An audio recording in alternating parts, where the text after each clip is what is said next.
My girlfriend and I love skiing. It's how we met. So last year during both of our vacation times, the heir to one-bedroom cabin in Colorado by Vail Mountain.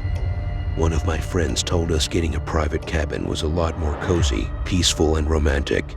After landing at the airport, we taxied to a rental car place and rented a Honda Civic. Probably the cheapest car we could get. Drove a constant uphill through the sludge on the roads until we pulled off the main road onto a more foresty side RD. Eventually we made it to the cabin, far and isolated from anyone else, but not too far, where getting to the mountain would be a pain in the ass. The owner left the key hidden in the mailbox as soon as possible. I unlocked the door and we stepped inside. We've got a huge whiff of, I guess, when it literally smelled exactly how you would expect a log cabin to smell. It wasn't huge, but in a spacious enough 1-bedroom, 1-bathroom, decent living room with the TV in the kitchen. I was paying Trump change for it, so I was more than happy with it. Plus we were there to ski, not sit around the cabin. We got there towards the end of the day, so we didn't hit the slopes that night. We actually just unloaded and got right back on the road to pick up a pizza for dinner. We got back and eat on the couch in the living room while watching a movie with the dark, moody lighting in the whole log cabin atmosphere. It actually was quite romantic until my girlfriend started freaking out about her bag. Apparently it wasn't where she left it, which was on the coffee table in the living room. I hoped to look around, though there wasn't much space to search. She was absolutely positive she left it on the coffee table. It wasn't in the bathroom, kitchen, or living room, so I checked the bedroom and sure enough, it was sitting right next to the bed. I picked it up and brought it to the doorway of the bedroom with a smirk on my face. My girlfriend didn't seem as relieved as I thought she would be, though she accused me of moving it and going through her bag, which I found downright insane.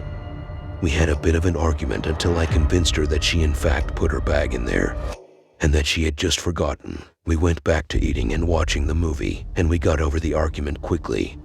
The next day we had the slopes from early morning till dusk. We stopped on the way back to the cabin to get dinner again. When we returned back to the cabin, we both immediately noticed the living room light was on. My girlfriend was slightly freaking out. I told her to show. The front door was still locked, so that confirmed nobody had broken in. I thought obviously one of us left the light on by mistake and didn't notice earlier because it was bright out. So once again we ate our food and watched a movie when suddenly out of nowhere my girlfriend shrieked.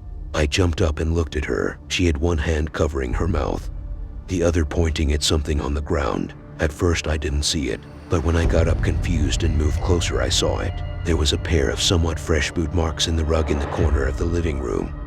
The snow from the boots had melted into wet stains in the area rug. Obviously both of us wore boots, but I just didn't remember stepping over there. My girlfriend asked me to check around the cabin to make her feel safe. So I did. I peeped under the kitchen table, behind the living room couch, in the bathroom, and I took a peep in the bedroom. There didn't appear to be anyone in the cabin. There weren't really many places to hide anyway. Still, she was scared, seemed to lose all interest in the movie. She went to the bathroom and brushed her teeth, then went to the bedroom to change, and I heard her jump into bed. So I did all the same. I climbed into bed and shut the light, and we sat there for a while just talking. Was actually only like 9 or 10 p.m. My girlfriend keeps letting me know how uncomfortable she was thinking someone was in the cabin. So I told her, okay, just wait 1 second. I took out my phone and dialed the air post. I put the phone up to my ear and heard it ring. I don't mean the rain coming from the phone speaker. I meant I heard a loud, muffled ringing coming from behind the wall next to the bed. The ringing stopped as soon as I saw my call was rejected. My girlfriend started screaming. Oh my God. I told her to calm down. As I got up and approached the world to the left, they noticed an ever so slight crack in the wall that looks like it could be a door. My girlfriend screamed at me not to open it.